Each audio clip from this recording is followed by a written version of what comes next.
I'm Motley Fool Canada senior analyst Nick Seipel, and this is the 5 Minute Major, here to make you a smarter investor in about 5 minutes. Today, we're discussing the Blue Jays' return to the World Series for the first time since 1993 and how investors can actually own a piece of Canada's baseball team. My guest today is Hidden Gems Canada lead advisor Jim Gillies. Jim, thanks for joining me. Thank you, Nick. As a lifetime Blue Jays fan, very pumped about this. Yeah, Jim, I'm pretty sure all of Canada knows the Blue Jays are back in the World Series for the first time since Joe hmm Carter's historic walk-off World Series winning home run. But fewer folks probably know that the Blue Jays are owned by Canadian telecom giant Rogers. What's Rogers' relationship to the Blue Jays and to Canada's pro sports ecosystem as a whole? Well, simply put, Nick, Rogers is Canada's pro sports ecosystem, or at least a good chunk of it. Certainly in Toronto, they pretty much own everything. They own the assets, the teams. Rogers, of course, owns the Blue Jays, who play in the Rogers Center, formerly known as the Skydome. All 162 games a year are broadcast on Sportsnet, sort of Canada's version of ESPN, which is owned by Rogers. Rogers, of course, sells the advertising for the game in stadium or in stadiums, as well as over the air. So they own the team, they own the stadiums, they own the media distribution advertising. If you're probably watching over your high-speed internet connection, that's probably either on your mobile devices or in your home. That's probably also provided by Rogers, the telecommunications guys. They're the largest player in Ontario, one of the largest players in Canada. The thing is, Nick, it's not just the Blue Jays. Rogers now also owns a controlling stake, 75%, in Maple Leaf Sports and Entertainment, MLSE, which owns the Toronto Maple Leafs, the most valuable team in the NHL, the Toronto Raptors, 2019 champion Toronto Raptors, the Toronto FC soccer team, the Toronto Argonauts of the Canadian Football League, as well as the Leafs AHL, the minor league affiliate, the Toronto Marlies.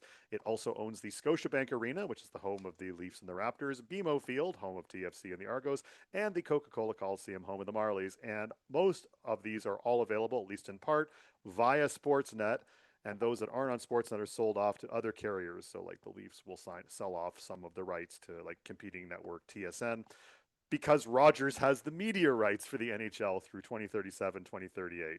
And I could keep going, but like basically the gist is they kind of own Toronto sports and they own most of Canadian sports as well. That's right. If you think about the crown gems, the infinity stones of Canadian sports, Rogers has completed the gauntlet. Yep. Investors, rightfully though, have historically focused on the telecom side of the business, much bigger than the sports and media side of the company. However, the sports side of the business is growing. All signs point to the company buying an additional 10% or 20% stake in MLSE in 2026 next year when they have the option to do so. Why might now be an interesting time to consider looking at the sports side of the Rogers portfolio? So investing in Rogers, which is a publicly traded company on the TSX, it's RCI.B is the ticker. Investing in Rogers for the sports portfolio is kind of problematic because even everything I've just described to you and the breadth of all of it, it's all in what they call the media division. The media division accounts for between 12 and 14% of total revenue. Okay, for Rogers. Meaning, even if the Jays have an amazing year, and they did, and even if they win the World Series, they might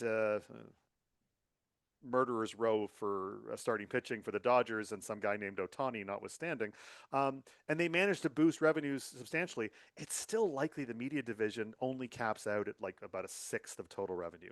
And that's in an aberration year where the Jays finished first and are going to the World Series. A year ago, they finished last, and revenues, we'll say, were lower. You didn't have a difficult time picking up a ticket, I'll put it that way. So but you also live in a world where the value of sports franchises is only going up. Live sports are valuable, right? Like it's one of the few things we can watch in real time rather than just we can Netflix it in 3 to 6 months or whatever. And so hidden asset values, they aren't always reflected. You can own these things. And Rogers has been a terrible investment for like a decade. It's gone nowhere for a decade. The market's more than doubled. So bluntly, I have no interest in Rogers, the company standalone, even with all their riches of the sports and the communication.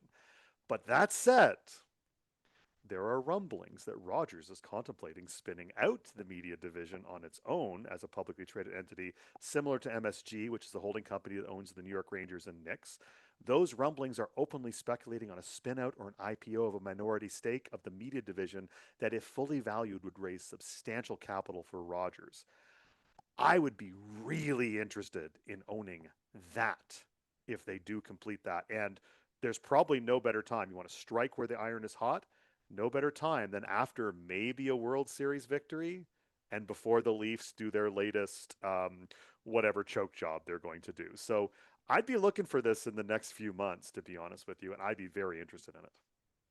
Yeah, so as sports fans, time to keep our eyes on the Jays in the World Series. And as business and investors, maybe time to keep an eye on what Rogers is looking to do with its Yep. sports portfolio looking into the future. Jim, thanks for joining us for this edition of the 5 Minute Major. For our viewers, want more stock ideas from us? Click on the icon in the upper right of our corner. Thanks for joining us, and we'll see you next time. Thank you.